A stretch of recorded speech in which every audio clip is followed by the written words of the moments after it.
तो दिल्ली के साथ समस्या ये है कि ये ना तो पूर्ण राज्य है, ना ही पूर्ण केंद्र शासित प्रदेश। दिल्ली की शक्तियां शेयरिंग और केयरिंग से चलती हैं, यानी दिल्ली में शक्तियों को शेयर करने का फॉर्मूला चलता है। दिल्ली एक आंशिक राज्य है, पूर्ण राज्य नहीं है। 1991 में संविधान में संशोधन से दिल्ली को विशिष्ट संवैधानिक दर्जा और विधानसभा मिली थी। संविधान के हिसाब से दिल्ली के प्रमुख उपराज्यपाल हैं।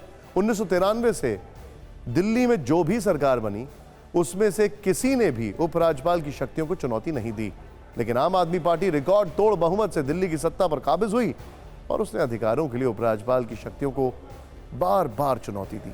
हालांकि संविधान के नियमों के हिसाब से देखें तो दिल्ली की चुनी हुई सरकार को उपराज्यपाल के साथ अपनी शक्तियों को शेयर करना पड़ता है।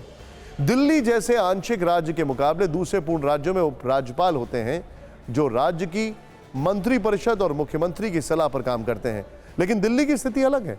संविधान के अनुच्छेद 239 ए और ए में दिल्ली के उपराज्यपाल को दूसरे राज्यों के राज्यपालों की तुलना में ज्यादा संवैधानिक शक्तियां दी गई हैं।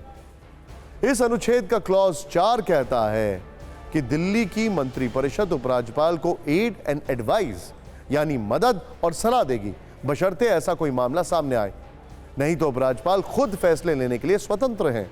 नियम कहते हैं कि अगर उपराज्यपाल और मंत्रिपरिषद में मतभेद हो तो मामला राष्ट्रपति के पास भेजना चाहिए, और जब तक यह मामला राष्ट्रपति के पास लंबित होता है तब तक उपराज्यपाल के पास अधिकार होता है कि वो अपने विवेक से किसी भी तत्कालिक मामले में तुरंत कार्रवाई कर सकते हैं। आप सोच रहे होंगे कि दिल्ली पूर्ण राज्य क्यों नहीं है, तो इसकी कुछ बड़ी वजह भी है। पहली बात, दिल्ली देश की राजधानी है और पूरे देश का शासन दिल्ली से ही चलता है। शासन और सुरक्षा की दृष्टि से दिल्ली देश की सबसे महत्वपूर्ण जगह है। दिल्ली में संसद से लेकर सुप्रीम कोर्ट, राष्ट्रपति और प्रधानमंत्री से लेकर सभी सांसद, चुनाव आयोग, विपक्ष के नेता, दूसरे देशों के राजदूत और उच्चायुक्त रहते हैं। इन अति महत्वपूर्ण व्यक्तियों को और जगहों की सुरक्षा की जिम्मेदारी भारत सरकार किसी दूसरे राज्य व्यवस्था पर नहीं छोड़ सकती थी, क्योंकि राष्ट्रीय सुरक्षा और संप्रभुता को लेकर किसी भी तरह का समझौता नहीं किया जा सकता।